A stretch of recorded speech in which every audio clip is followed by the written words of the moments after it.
welcome.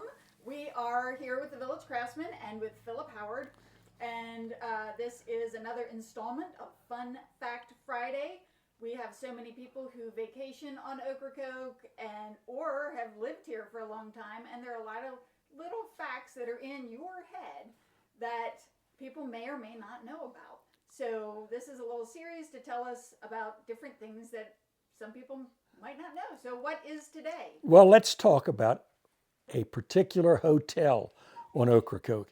And many of you know that there are a number of hotels on Ocracoke, but I don't know how many of you know that at one time there was a very large Victorian hotel on Ocracoke. It was 2 stories tall, had wraparound verandas, had a cupola on the top, and dormers. So it was 2 full stories and an attic space, and it sat right about where the former Coast Guard station is, now used as the North Carolina Center for the Advancement of Teaching, and it faced the Sound side. Actually, to tell you the truth, I'm not sure if it faced the Sound or Silver Lake Harbor, but it was right there between the Sound and Silver Lake. The hotel was established in 1885, and it only lasted 15 years because in 1900, someone who had a yacht tied up at the dock came in to the hotel restaurant kitchen and they wanted to take some a spice, and they had to go out to the boat to get the spices.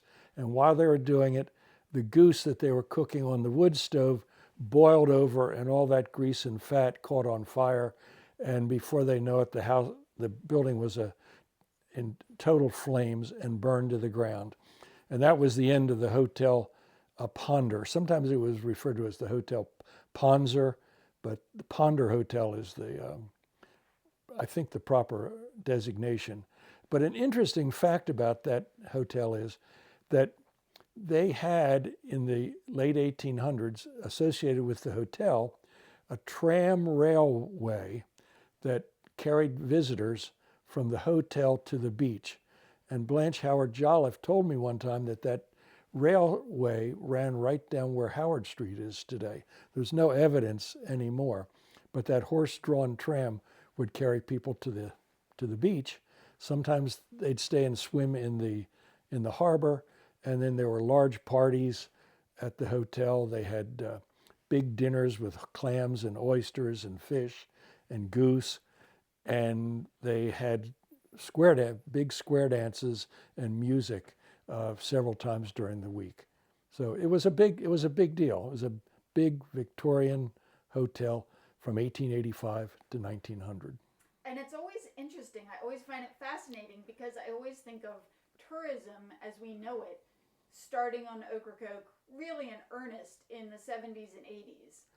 Well, but wait. This was in the 1800s. Wait till the next Fun Fact Friday, and we'll talk about tourism next time. Okay, I can't wait to hear. So I'm learning something too. So thank you, Philip. Hope everybody Bye-bye. has a good evening, and keep listening back in because we're gonna, over the next few weeks, hear more and more fun facts about Ocracoke Island.